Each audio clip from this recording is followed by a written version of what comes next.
क्यों पेट्रोल और डीजल के दाम एशियाई देशों में सबसे ज्यादा भारत में है? क्यों क्रूड ऑयल और बैरल के दाम सस्ते होने पे भी भारत की सरकार ने पेट्रोल और डीजल को सस्ता नहीं किया? कई देश ऐसे हैं जिन्हें भारत पेट्रोल एक्सपोर्ट करता है, मगर तब भी उन देशों में पेट्रोल डीजल का दाम भारत से सस्ता है। ऐसा क्यों? इन सब सवालों के जवाब आपको इस वीडियो में अंत तक पूरे फैक्ट्स और प्रूफ के साथ मिल जाएगा, तो इस वीडियो को अंत तक जरूर देखें। 2014 में नरेंद्र मोदी की सरकार लोगों के विश्वास और नरेंद्र मोदी के चेहरे के साथ आई। इस समय क्रूड ऑयल का दाम $105 प्रति बैरल था और भारत में पेट्रोल का दाम था 68 यानी 68 और डीजल का 48 रुपए। मोदी सरकार के आने के बाद अगले एक साल में डिमांड सप्लाई के चलते क्रूड ऑयल का दाम $90 प्रति बैरल हुआ, यानी 2014-15 से अगर आप कंपेयर करें तो $15 सस्ता हुआ 2015-16 में।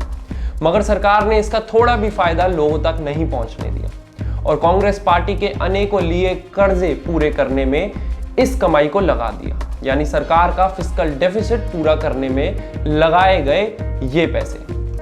तब के समय से आज के दामों में कंपेयर किया जाए तो आज क्रूड ऑयल का दाम $60 प्रति बैरल है, यानी तब $105 प्रति बैरल था और आज $60 प्रति बैरल है। मगर पेट्रोल के दाम एवरेज 95 रुपए, यानी $105 बैरल पे पेट्रोल का दाम 68 रुपए और आज $60 प्रति बैरल पे पेट्रोल का दाम 95 रुपए।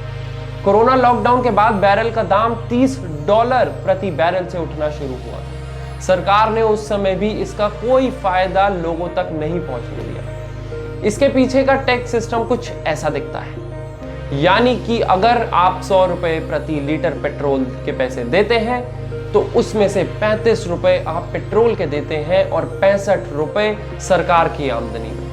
मोदी सरकार के जीएसटी रोल आउट की बात करें तो उसके बाद वादा किया गया था कि पेट्रोल को जीएसटी के अंतर्गत लाया जाएगा, मगर वो भी नहीं किया गया। पेट्रोल को बाहर रखा गया जीएसटी से।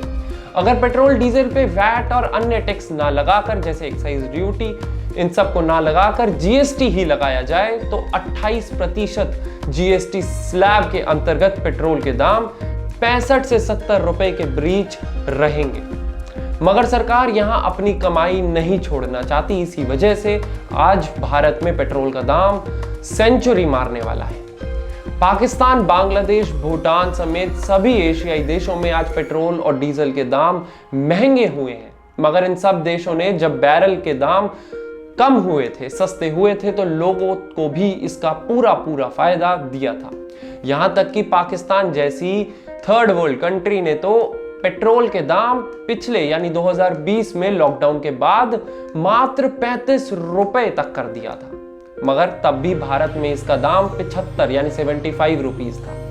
यानी सरकार की आमदनी ही वो वजह है जिसके कारण आज देश का मध्यम यानी मिडिल क्लास और निचला वर्ग के लोगों की पेट्रोल के कारण जान निकली पड़ी है। पेट्रोल के नाम पे लोगों का खून चूसा जा रहा है। इसका एक कारण ये भी हो सकता है कि भारत की सरकार अब इलेक्ट्रिक वाहनों को भारत में पूर्ति करना चाहती है, लाना चाहती है, मगर सरकार इलेक्ट्रिक वाहनों पे फाइल चार्ज, रोड टैक्स समेत 1.5 लाख तक की सब्सिडी भी दे रही है। यानी कि इलेक्ट्रिक वाहनों पे 1.5 से 2 लाख रुपए तक का आपको फायदा होगा अगर आप इलेक्ट्रिक गाड़ी लेते हैं तो। मगर इस इलेक्ट्रिक वाहनों की गिनती आज भारत की सड़कों पे बहुत ही कम है और जिन लोगों पे पहले से ही पेट्रोल और डीजल की गाड़ियां हैं उनका क्या हाल होगा, ये सरकार अनदेखा कर रही है।